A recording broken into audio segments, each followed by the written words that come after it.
Still thinking about it. Sorry. We got a little notification that says it's now streaming, so that's got to be a good A good sign. sign.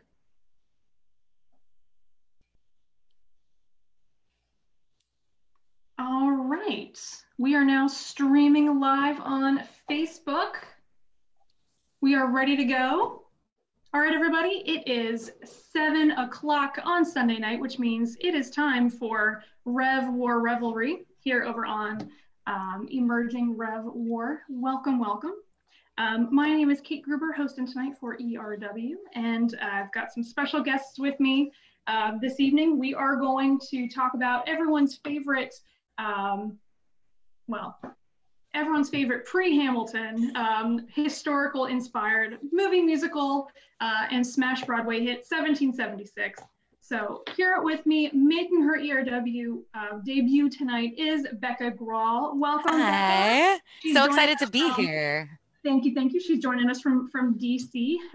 Becca works with DC Tours by Foot and also gives tours for A Tour of Her Own, which please check them out on Instagram. I think it's just at A Tour of Her Own, and on Facebook as well. So you can find all these amazing hidden stories of women in our nation's capital, which is amazing. And of course, welcome back, Liz Williams from Historic Alexandria. Liz and I had a chance to gush about all things Hamilton a couple weeks ago over here on ERW, and demanded equal time for 1776. Absolutely. Absolutely, that's right. So thank you for joining us, and we're gonna jump right on into it. So what is 1776? If you have never seen this film, please consider this your invitation to do so now. I believe you can watch it on Amazon Prime. Normally, like 10 years ago, I'd say go to Blockbuster and rent it, because it's important to, or check out your local library.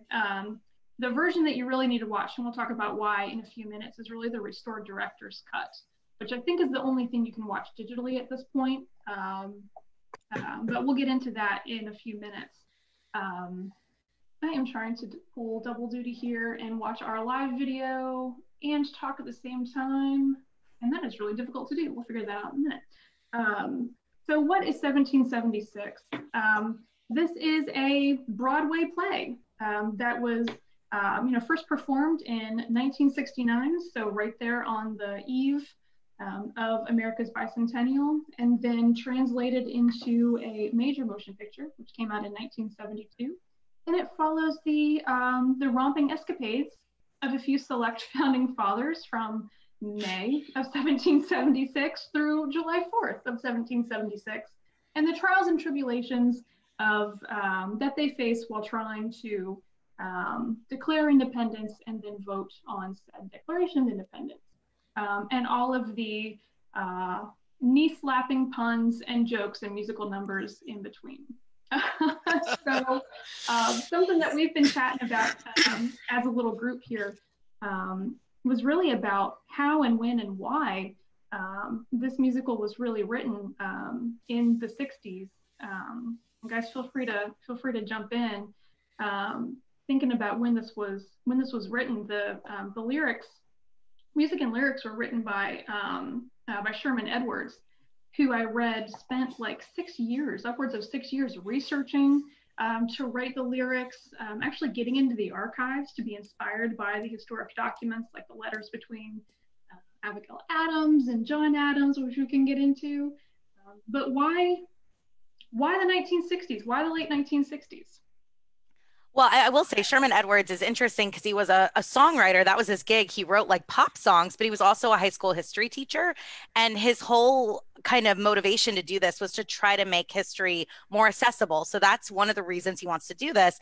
And he wants to do it because the 1960s is a time of great upheaval. We're in all of these, the civil rights movement, the women's movement. You've got these huge big elections that are happening. It's a really tumultuous time. And it's a time where Sherman Edwards thinks it would be wise to look back and see where we come from. So that's sort of his motivation. And I love love teachers, and shout out to all of the wonderful teachers out there, that he does this coming from that educator place, that he writes this in a way and he creates a show that he wants young people to actually sit through and enjoy, which is not always what historians do, right? He comes at it from the teacher perspective, and I think that's why it's endured for so long. Well, and the fact that he used a lot of the original documents to build his songs and the narrative, the script of this movie, it has a much it has that teacher vibe to it, because it's this original words and from letters, and you can harken back to that exact point in time versus the creative adjustments of history, which I know we'll be doing, airing Grievances Part 2 later.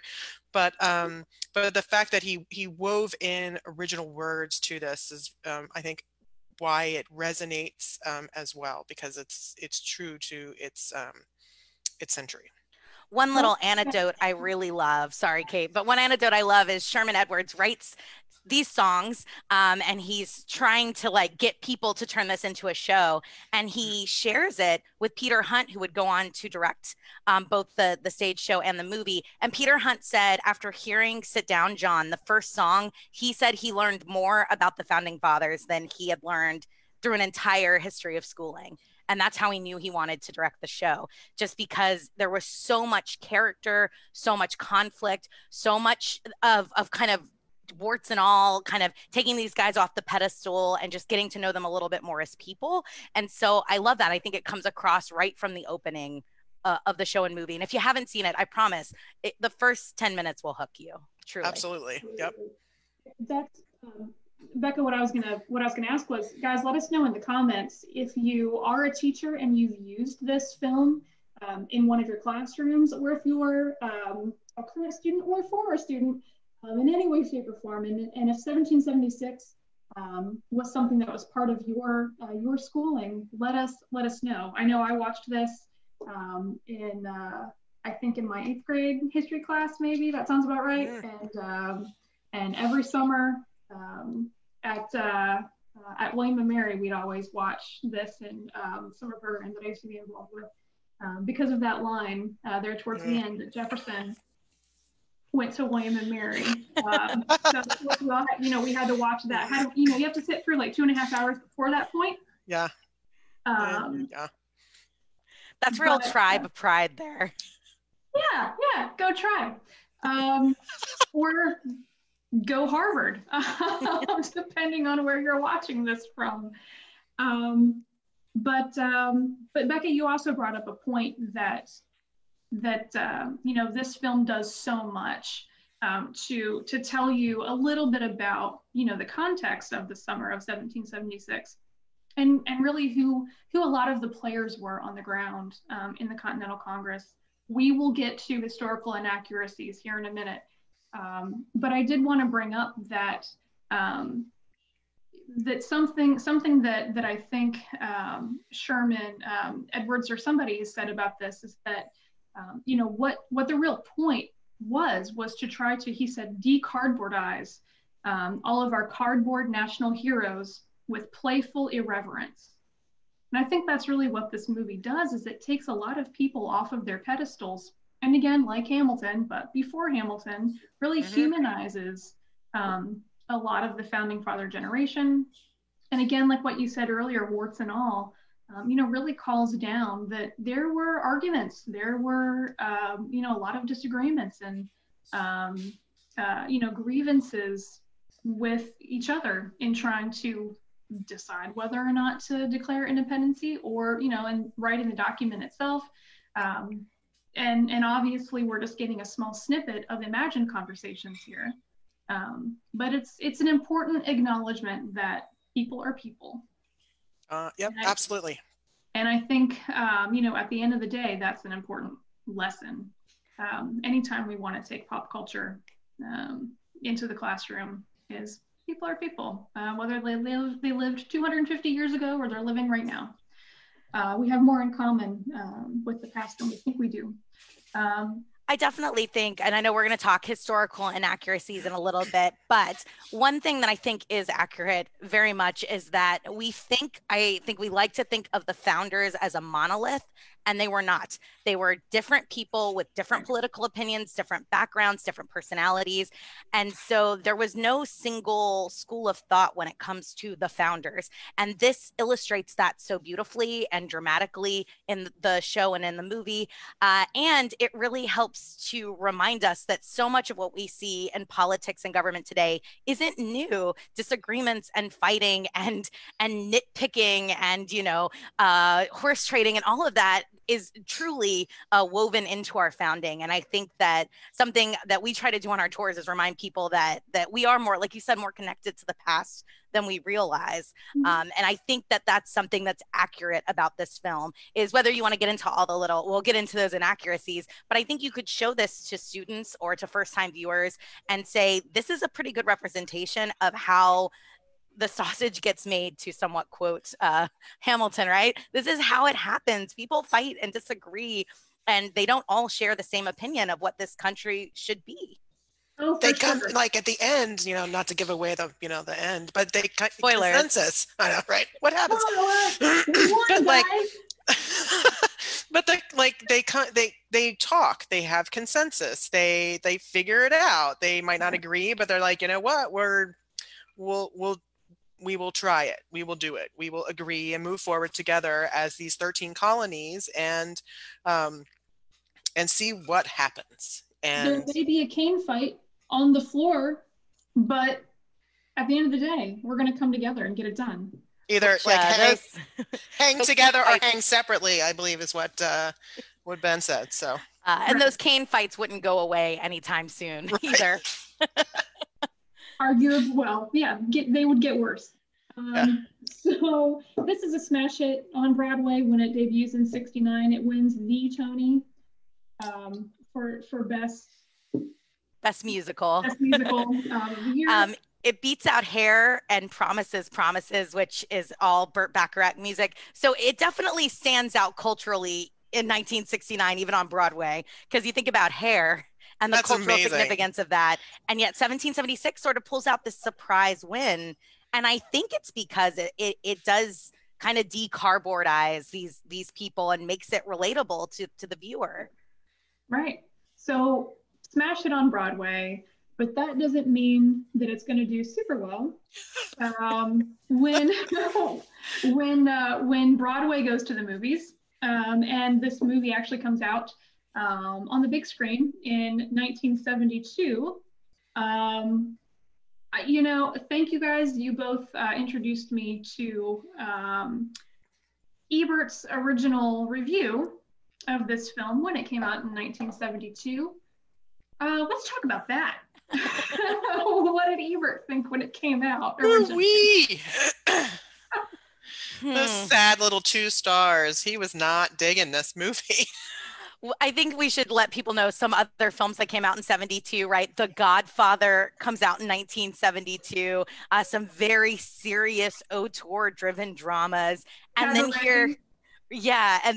Cabaret is the other big movie musical. And then here comes 1776. And Ebert, Plucky Little Turkey. Yeah. And Ebert's response is fascinating to me, because it's not that this should be, I don't know, he doesn't want it to be The Godfather or Cabaret, but he's got some issue with how they represent the founding fathers. Yeah. I don't think he was really happy with John Adams or Ben Franklin singing, or any of the kind of that humanizing factor that makes this such a popular movie. Roger Ebert just could not get past that, because he hero worshipped these founders and clearly stated that in his review, that he was aghast that a movie would do this to these great men of history, so egregious that they are singing about how terrible John Adams is, Grove. Yeah. It's a nice stream here in the comments, because this is just too delicious to not read in its entirety. And if we're going to talk about primary sources, we're gonna make sure that you have access to the primary source here, RogerEbert.com. My favorite though, where'd it go? I really want to read this sentence because it's glorious. 1776, this is Ebert. This is an insult to the real men who were Adams, Jefferson, Franklin, and the rest. The rest. You know, he says that they're coming off as a set of caricatures. But realistically, I mean, again, going back to this idea of like decardboardizing American history, they were men. Ben Franklin loved ladies. I mean, what can you do? But yeah. I mean, if you've read John and Abigail's letters, I mean, they're intimate. And they're playful and they're loving, and then they're intense. And these were men. They were human beings. And it's amazing because it is a negative review, but it's actually, if you're Sherman Edwards, it's positive because that's exactly what he was trying to do. Take them off the pedestal, make them relatable, show you the side that you don't get in the history books, the bawdiness and the ego and the self-doubt and all the things that we grapple with. So in some ways, Ebert's just affirming what Sherman Edwards set out to do. But from a film perspective, you know, you sink all this money in and Jack Warner puts out this big splashy musical, and one of the most important critics is going to go, yeah, no, how dare you? Well, let's transition really quickly. So when this movie comes out in 1972, obviously this is a product of the 60s, and it's very much a product when it debuts in the theater. The version that you see in the theater is a product of the 70s because Richard Nixon has something to say about it. He doesn't give it 2 thumbs up. He actually really likes this film and sees an early version of it before. I think it's the week that the previews get sent out to theaters, and billboards are starting to go up that this movie is debuting, or this week, and Nixon sees it at the White House, and he's got one little problem with it. And this is actually a problem Nixon had raised earlier, because this 1776, the musical, is invited to the White House in 1970. This is the first time a full-length musical will be performed in the White House, which gives it such a great little Hamilton connection, really. But they're going to perform it, and Nixon and his staff are like, yeah, we have an issue with a number. There's a number in here that we feel criticizes us, which is the cool conservative men, or the cool considerate men, depending on which version of the title you prefer. And the cast was really anxious about this. Nixon, not a popular president. This is as we're going into the Watergate era. We're going into this very divisive era and cynical era in American politics.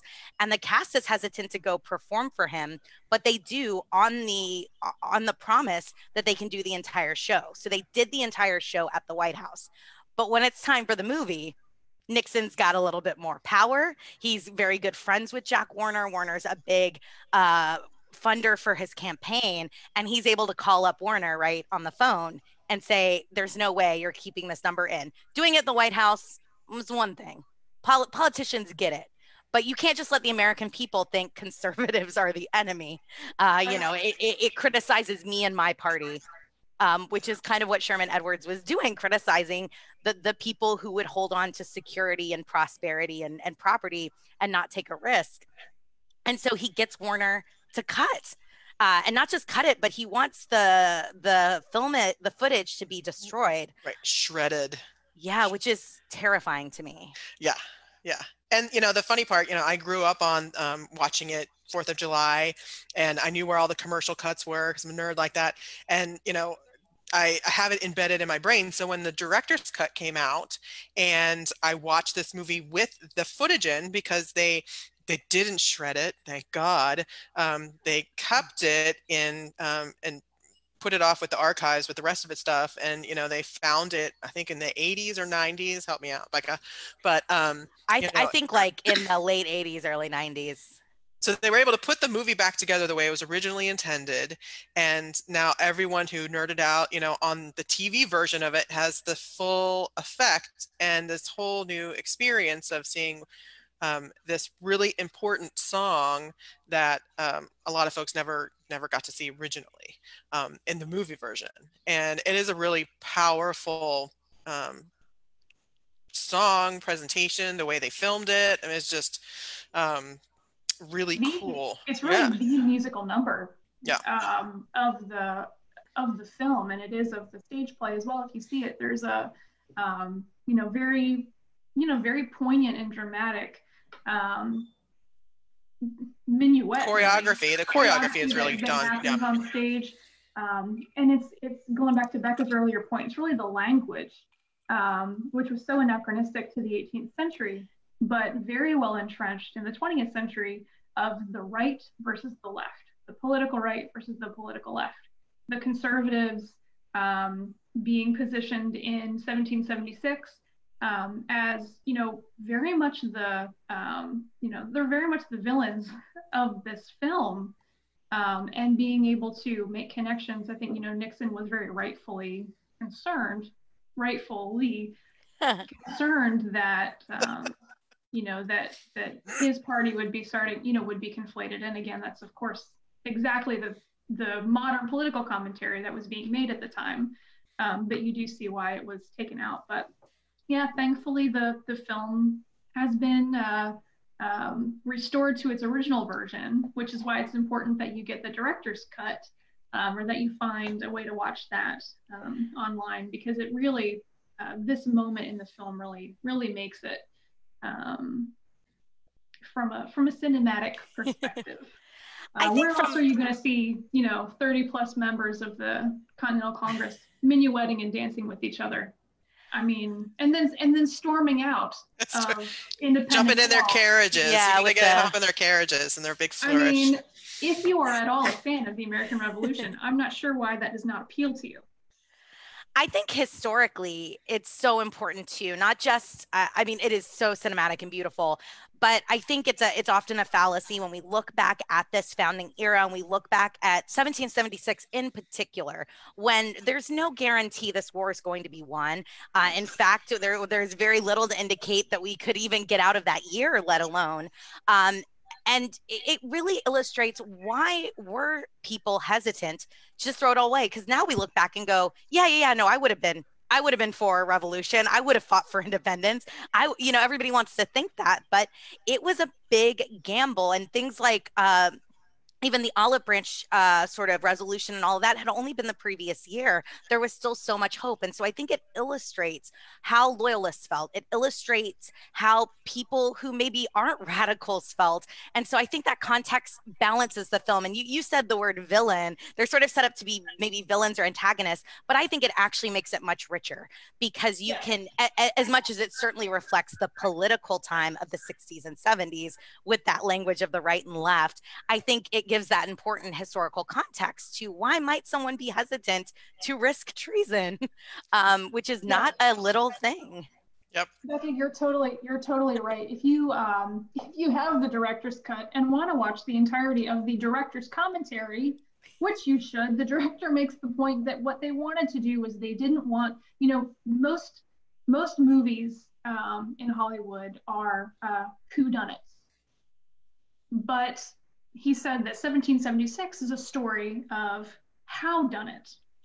So they were trying to create a film that told you, and again, maybe we can use this to transition into grievances round robin, but not trying to do a film that was 100% historically accurate, that was going to give you a real taste for the John Adams and the Benjamin Franklin, but really highlight the difficulties and the uncertainties of writing the Declaration of Independence, and just how, really what a tumultuous and scary, uncertain year 1776 really was, and the era. I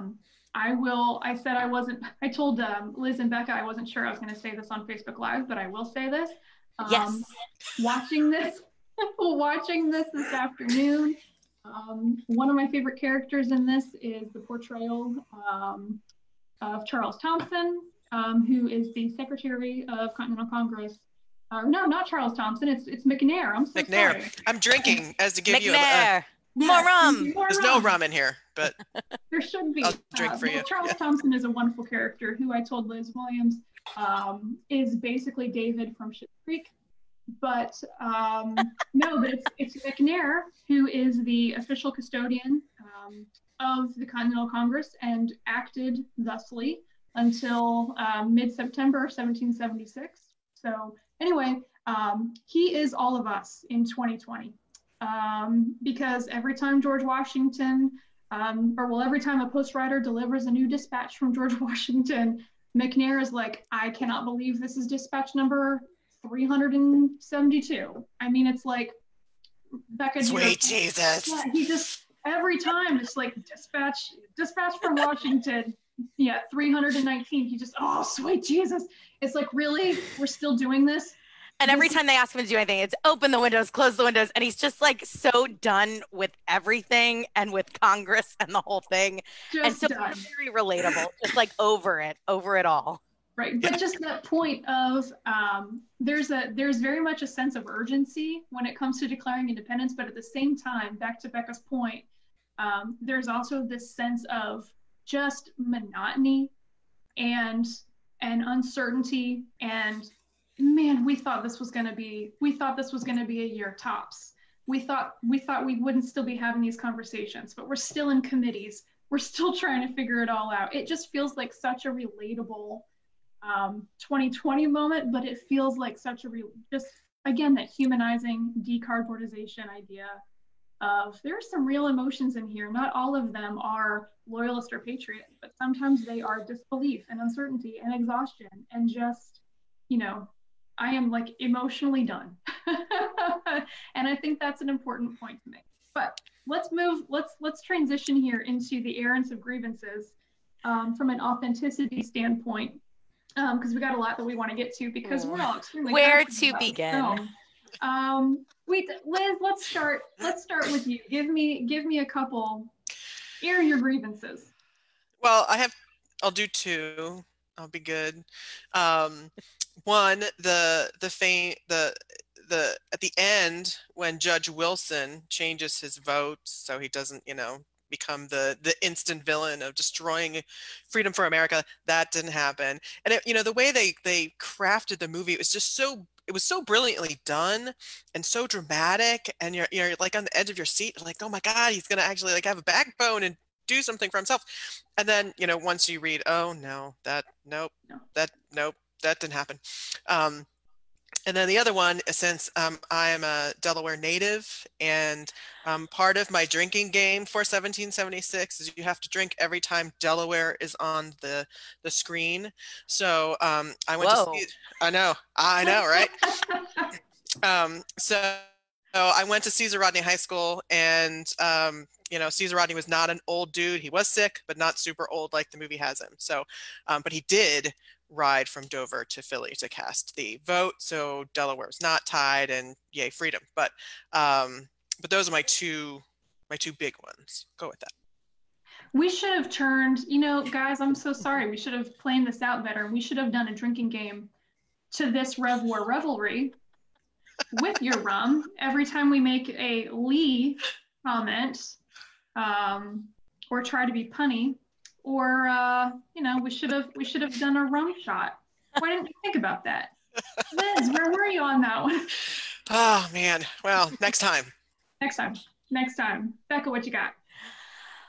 It's hard to know where to begin. This was something we were talking about in sort of a pre-conversation prior to this, but there's a lot of historical inaccuracy, period.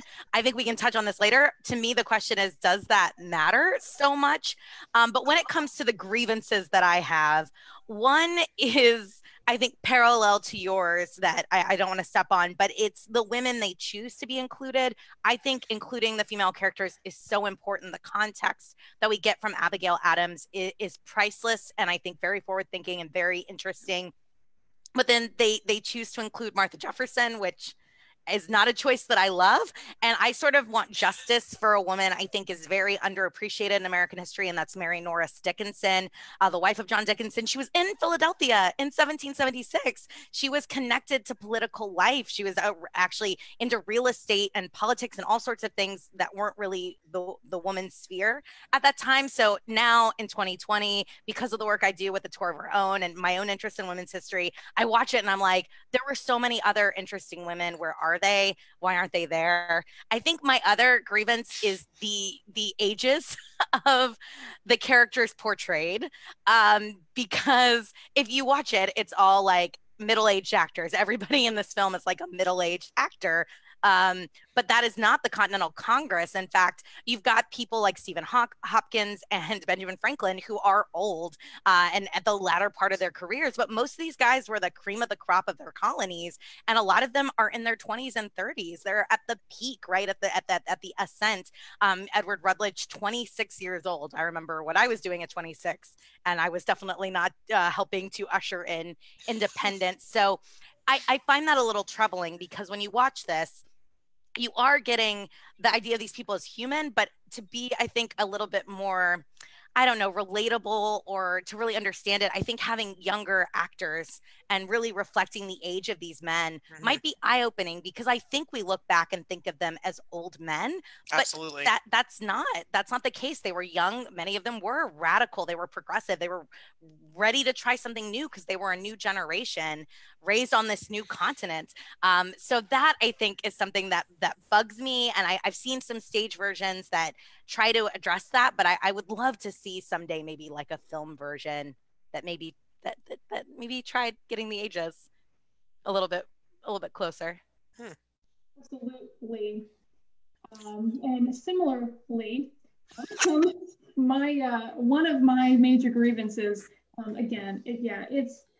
I love the film so much, don't get me wrong, but Martha Jefferson, really? Do we have to do this to poor Martha Jefferson? Talk about a woman who is completely misrepresented pretty much every time you see her in anything, which isn't much anyway. She's just so, number one, never came to Philly. I'm sorry. Number two, this poor woman had a life. She had, unfortunately, a very short life, but this just was not her demeanor. I think she was physically hurting and emotionally hurting for the majority of her adult life. Remember, Jefferson is her second husband. She has already lost 2 children at this point. The reason why she wouldn't have been able to go to Philadelphia in the summer of 1776 is because I think I had read that she had just recently suffered a miscarriage. But she was still, grieving the loss of a son from a couple months beforehand, or I'm not even sure that we even know if it was a son or a daughter. I think it was a son who had just passed. And this woman was physically ill a lot of the time, suffered many, many complications from a couple pregnancies. Obviously, that's how she, unfortunately, how she passes. Is because of just a very long, her body just couldn't take it. Her last pregnancy was very difficult for her. And unfortunately she passes as a result, but I just find it really stressful to hear her say the words that she's loving life. She's in this musical because it's this dramatization of Jefferson can't get his work done because he's a newlywed and he's thinking about his wife. Well, he's not a newlywed. They've been married for a couple of years at this point. I can't remember when they get married. It's early 70s, I think. But she's just this happy, shiny woman that comes to Philadelphia. Young, bright, little, yes. Exactly. To they have their moments, so TJ's not distracted anymore, and he can really focus on getting the work done that needs to get done. I don't know who's watching this, so I don't want to get too specific. She seems to be in the show and in the film really there, I think, to just flesh out Jefferson. And I think if I were to air a third grievance, it's the representations of Adams versus Jefferson, whereas Jefferson does get kind of, I think, a little bit of the hero's write-up in this, right? It's a very a very glowing sort of representation of Jefferson. And I think This Beautiful Wife is part of that, that he's just this guy in love, and you know, it softens him and makes him kind of more relatable. And then you've got Adams, who's obnoxious and disliked, and he's sort of the butt of all these jokes. But in 1776, he was actually really well respected. And all these quotes we have from Adams come 40 years later when he's had a very difficult political career and everybody does kind of hate him. And now he's sort of licking his wounds, looking back on the past. But in 1776, he wasn't this sort of grating figure that everybody hated. And it works so well dramatically that I like that it's that way in the show. But as somebody who thinks John Adams gets the short end of the stick when it comes to historical remembrance, especially here in Washington, D.C., we don't have a memorial to Adams, even though Congress has authorized one several times over. He's still someone, I think, especially in kind of the Virginia history, who gets overshadowed by Washington and Jefferson and Madison, to then have to watch the movie and be like, oh, he's everybody's favorite whipping boy, when really he was like a well-respected member of Congress who got a lot of stuff done. And that's my John Adams rant. Let me ping off of that for a second, and then we'll move on. Liz, you mentioned earlier how beautifully the musical numbers and the writing really do pull from a lot of primary sources.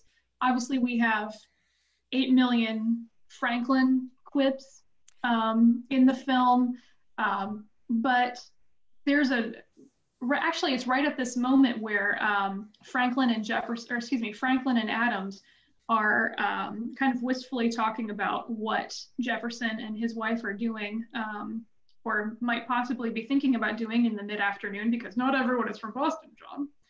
And Adams makes this comment that that history is going to completely, wipe him out. History is going to rewrite the Revolution as, Franklin, came down Washington from and his horse and his magical electrical rod. Exactly. And, yeah. Guess One what? of my favorite scenes. Yeah.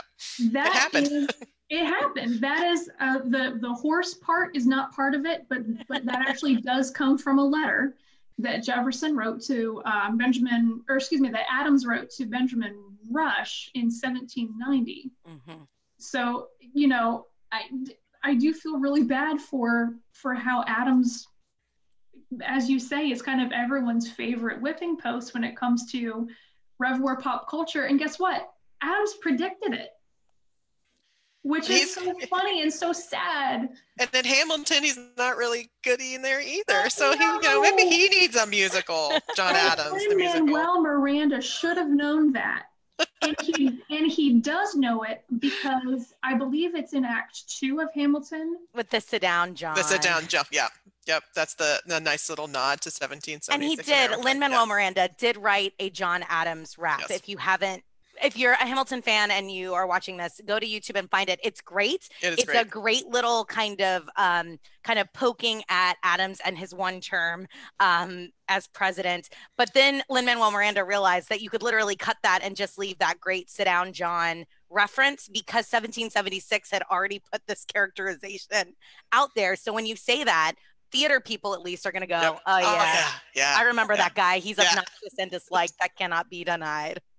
I feel like that is so ironic, given the similarities between Hamilton and 1776, in that they both say such poignant things about who will write the history of the Revolution and how will it be remembered. And then for Lin-Manuel Miranda to cut out the Adams rap, I'm like, this is just self-fulfilling prophecies. It's like life imitating art, imitating life, and then just it's this cycle. History repeats itself in so many different forms. Yeah, and I feel like that would be a great way to end. That's actually how it was going to end, but we've got 20 more minutes to fill, so we're going to keep going. So something else that I think we can pull in some musical numbers in this conversation too. But something I was going to ask you guys, like, how do you think this film has aged? Because we've been talking about this as a product of its time.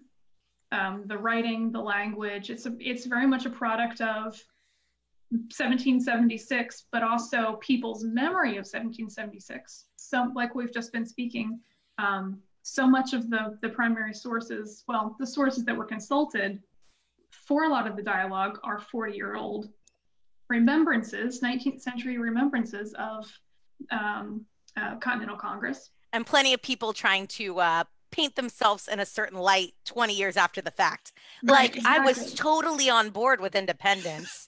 I knew we were going to win. Like, sure. Okay. Sure, buddy. Yeah. Totally didn't fight it at all. I was the first one with a pen in my hand to sign my name. But then we look at it through the lens of the 60s, through the lens of the 70s, and now it's really enjoying. I don't think this film ever went away. Not in my household, let me tell you. Yep. No, not at all. But I think it is, enjoying a small revival because of the success of Hamilton. I think there are more and more people, like the three of us, a little annoyed that everyone's coming out of the woodwork like Hamilton. And we're like, where were you guys when we were watching this in our living rooms 20 years ago? Righto, man. Where were you? So I am glad that a lot of people are refinding and re-enjoying 1776 because of Hamilton. But how has this aged? How have the words aged? How do these kind of imagined, very politically charged conversations, how have they aged from, I guess, the late 60s to today? I did a rewatch of this for our chat on Friday, which I usually watch it around 4th of July and didn't this year because of Hamilton. So rewatching it Friday, I really felt amazed with how well I think it holds up for what it is. And I mean, we've talked about some of the inaccuracies. We might talk a little more about that, but it's so well-rounded. Having the female characters, particularly Abigail Adams, gives this such depth. It's not just about what's happening in Independence Hall. It's about how this revolution is already impacting the home front, the farmers, the everyday Americans. When you have the dispatches and you have that Mama Look Sharp, and I mean, that's a song that's written while American young boys and men are off fighting in Vietnam, and it reflects that. But it also, I mean, I remember reading Johnny Tremaine and those things, and you're thinking, these are 16-year-old guys. And it's so poignant and so beautiful, and it shows the cost of what's already happening. Right. And then you have Molasses, Rum, and Slaves, and not just the song, but the entire scene work that talks about this debate of where are we going to stand on freedom. And the book of this musical is so good. The book was written by Peter Stone, who did a lot of screenplays, including Charade, which is one of my favorite movies with Cary Grant and Audrey Hepburn. And I think it's one of the best books of a musical, period, because that dialogue, yes, they're inventing a lot of conversation. They're inspired by these primary sources, but they have to structure it in a way that builds drama. But the conversations they're having in this film around the Declaration are conversations we're still having today. They're conversations that reflect a lot of the debates we still have in our government. Are we going to be one United States? Are we 13 sovereign colony or 13 sovereign states? These are very interesting questions. And I think it holds up all in all really, really well. And it's really well-rounded. And I was so impressed with that. And particularly the director's cut, where you get the full sort of balance of this as it was meant to be seen. I agree. I rewatched it for this as well, and I dragged my children to watch it too, because I also watch it July 4th, but because of Hamilton, I did not. So we had to jerry rig our DVD player. But my two young kids, I have an elementary school and a high schooler, both were drawn. They watched it, they enjoyed it, and they made that connection to, this is an interesting way to see history. I can see, why the revolution was hard, why the Declaration was hard, all the different conversations they were having to get to that point in a relatable way. So I think in that respect, it holds up extremely well. Would I change some costumes now? Yeah. that You don't want Crushed Velvet? Crushed Velvet and some super colonial revival very lace things going on. late 60s. Yeah. Okay. This is a portrait of the 60s more than anything else. That's just probably yeah. I would change that part of the movie, but you know, musically wise, dialogue wise, I think it all holds up to the original intention of this movie was to again cardboard eyes these founders, to get them relatable, to see, you know, how we were formed as a nation through these men trying to figure it all out. And I think that's its important piece, and I don't think that'll ever change because it, you know, it does do what it was supposed to have done. I mean, this is something we're trying to do so much now in history, in public history and academic history, is to try to demythologize, to try to get back to who these people were as humans, to find the stories that weren't always told. And 1776 did that in 1969. And you know, we keep kind of circling back to this, but yeah, did that way before Hamilton did it. And I think that aspect of it is going to hold up forever in perpetuity. And I love that about this film and about the show. For sure. And I think it, you know, this does circle back around to Becca, the point that you were making earlier about this being largely written by a high school history teacher. And I think that, you know, him working on this in the 1960s, it's very much a part of the new social history movement. This does fall within an interesting conversation about historiography in the 20th century. And yeah, I mean, thinking about Hamilton and conversations that Liz and I had with Mark and others a couple weeks ago, people looking at Hamilton again and taking it to task for really not engaging with, again, that you know, the institution of slavery. Could Hamilton have done more to be more inclusive, and to really tease out some of these really obviously one of, if not the most difficult questions of the era. And if you look at 1776, it's there. And I'm glad you brought up the molasses rum and slaves number. I was hoping that we could get to that. So, I mean, I think that's the most powerful, most dramatic moment in the film. And for a film that is full of such glaring historical inaccuracies, I think that this, I don't want to say excuses it, because it doesn't, but the lyrics of this number, the way that, you know, the South is saying, you know, that Rutledge is saying, don't sit all high and mighty in the North because you're complicit in the slave trade.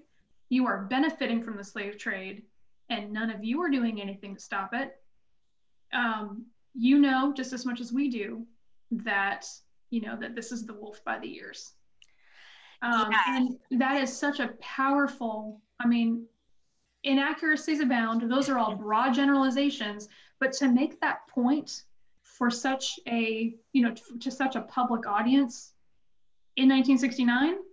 In a song. I mean, it wasn't even dialogue. In a song, is just and it's stunning, powerful. And the way that this is done on screen is exactly how it's done. Well, I guess I don't know which came first, if they do this in the stage production because they did it in the film, or if they do it in the film because they did it in the original stage production. But if you see this on the stage, this number is performed in very, very low light with a spotlight right on Rutledge, and it's extremely dramatic. You can hear a pin drop, if you can find a pin, from Framingham to Boston. Well. Wow. I'm going to drink to that. That was so good, Kate. Shot. No, I mean, you can hear a pin drop after this because it is such a powerful moment. It's so sophisticated, and it's storytelling, and it's so important historically.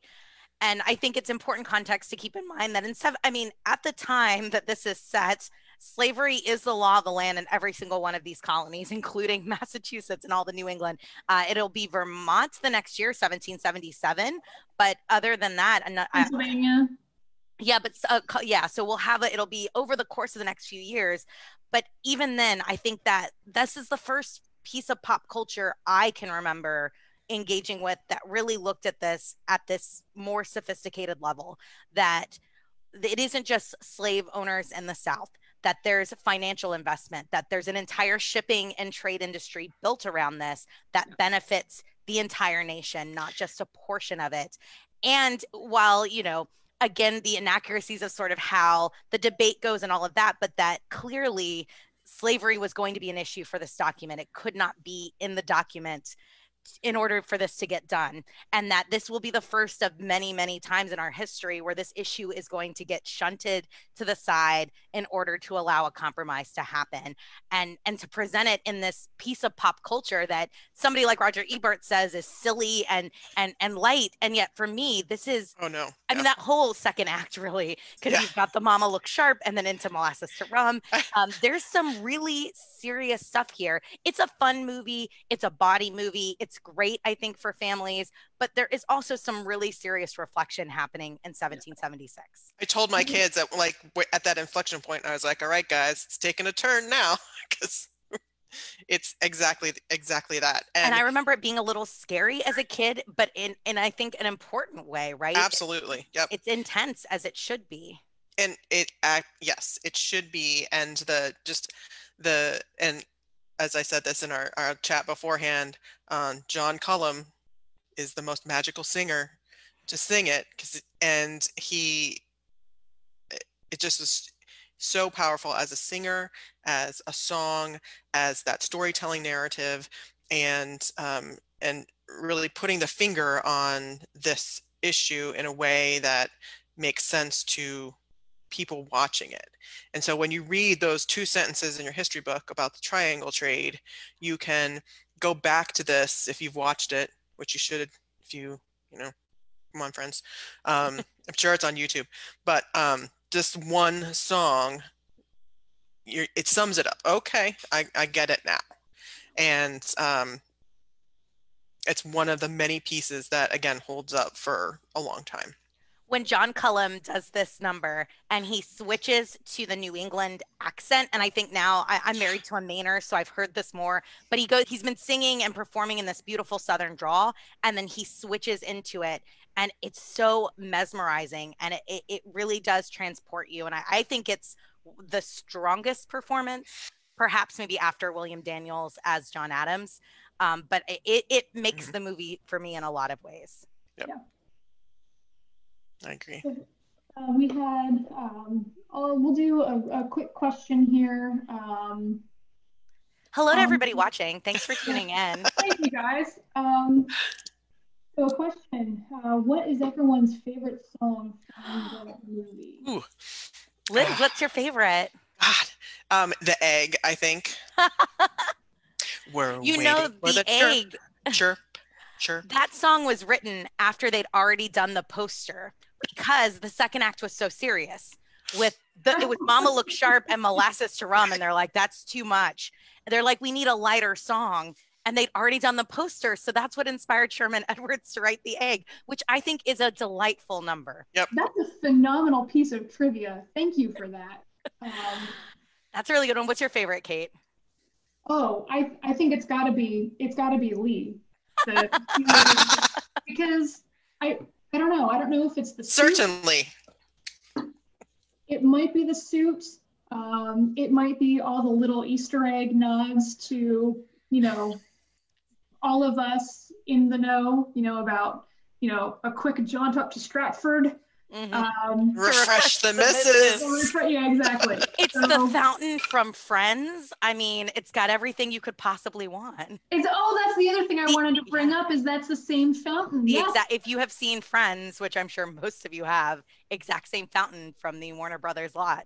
And you know what? If you're watching this and you haven't seen 1776 yet, it's in Friends. So, I mean, it's the same set piece. So that's just like, there is your ultimate American pop culture connection. 1776, Friends. Boom. I mean, I truly do not know what more you want this musical to deliver for you. It is truly the most perfect piece of American cinema out there right now. All right, Becca, what's your favorite? I think I'm gonna have to go with the Lees of Old Virginia. It's when I think of watching this movie every year with my family, that's like the song that just always put us into stitches that then we'd be singing for days on end. It's the song I've been singing all weekend since I rewatched this. It is the older I've gotten and the more I've learned about the Lee family tree, it is fun. There are these little historical Easter eggs. I'll be honest, I'm going to do a confession. I thought for a long time he was referencing Awful Lee when he was listing all the Lee family members, and he says, "There's Awful Lee." No, it's Arthur. Arthur. Which I now know. I'm a good tour guide, guys. I know Arthur Lee now. But till I was like 22, I thought it was Awful Lee, and I was like, that was just that guy's nickname, I guess. The black sheep of the family. But I like the Leesville, Virginia. I also do like Sit Down, John. I think it sets such a fun tone for the show. You get this this frustration that John Adams feels, this good God, right? It's like the first of the many good gods we're going to get.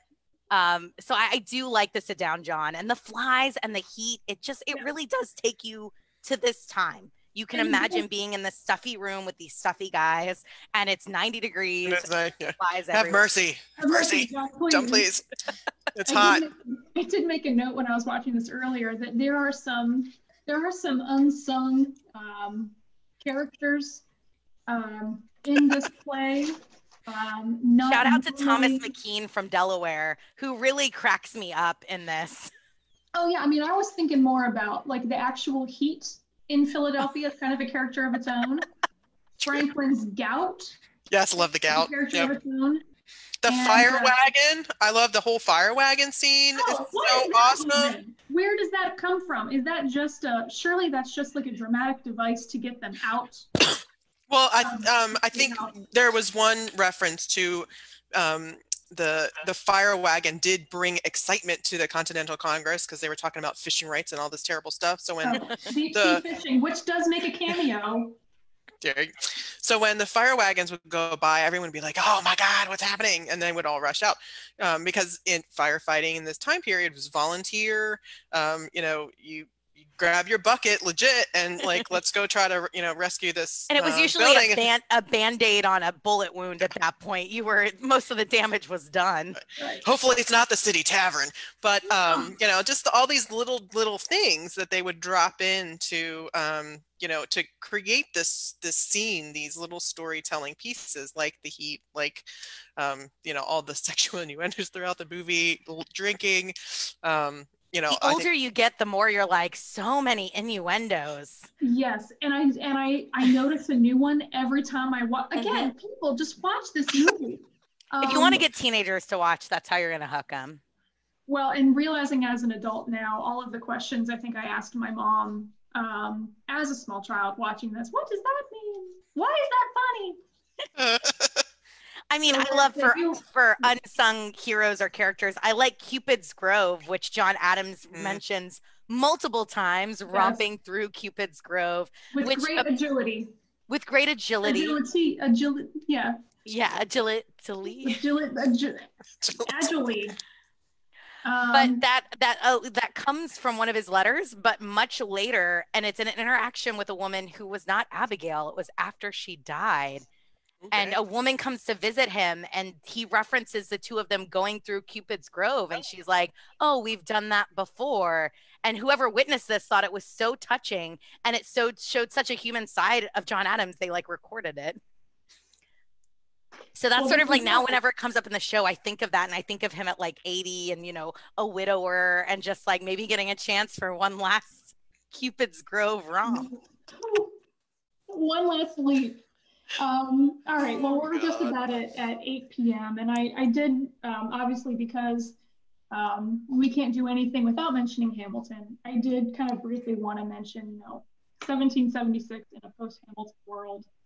I'm glad to hear that we're all in agreement, and hopefully our comments are reflecting this too, that this really 1776 has really aged well. And can, hopefully help, fill in a lot of the narrative that Hamilton doesn't get into. Actually, having watched the two films in very close succession now, multiple times, it's really interesting how so many pieces really dovetail. how you do have one of Washington's dispatches read in 1776 about him going, he's in New York and talking about the troop movements. Obviously, it's the summer of 76. And that's he's talking about General Howe and Exactly. coming into the harbor, and it's exactly like Hamilton, right? General Howe's got troops in the harbor. Yeah, I mean, that's a direct flow into, a lot of the major scenes in Hamilton. And I think it's interesting if you watch these two together. It'd be very cool to try to splice up some moments.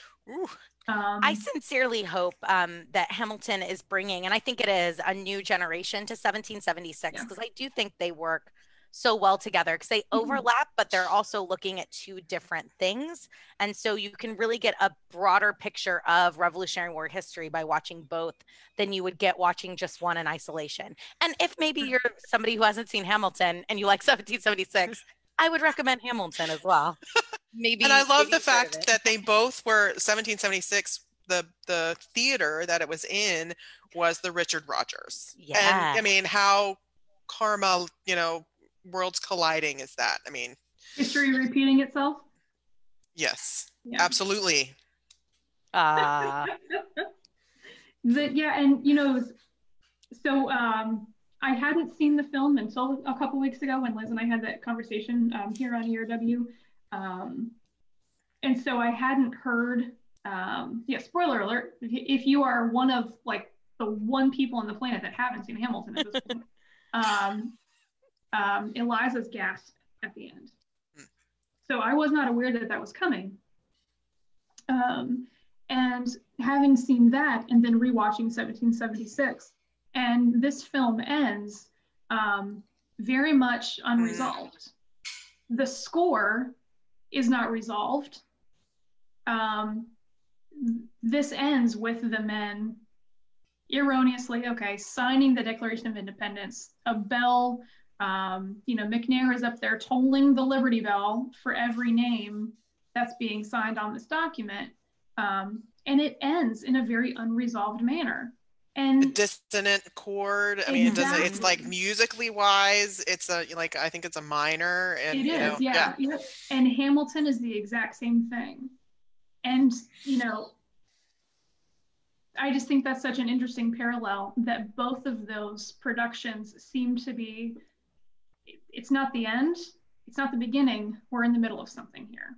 And I think that's a poignant reminder that history is not, it's not, predetermined. It's evolving and emerging and, very much organic. And who knows where we go from here. So want to thank everybody for joining us this evening. It's 8:03. Thank you for letting us take up 3 more minutes of your evening. Thank you for joining us here on Facebook. Please look at the other events that ERW has coming up on Facebook, and please check out our website as well. Looks like we've got a happy hour coming up that I want to make sure everybody knows about. So please check us out right here on Facebook, and keep looking for updates for more events like this coming your way. Again, my name is Kate Gruber, and I am thanking very much Liz Williams from Historic Alexandria and our brand new debut panelist here, Becca Grawl. Thank you so much for joining us from DC. Thank you for having me. And please check out Historic Alexandria and, of course, DC Tours by Foot and a Tour of Her Own on Facebook and Instagram. So thank you so much, everybody, and we look forward to seeing you next week for another Rev War Revelry. Go watch this movie. Thanks, ladies. Thank you, guys. Thank you for watching. Woohoo!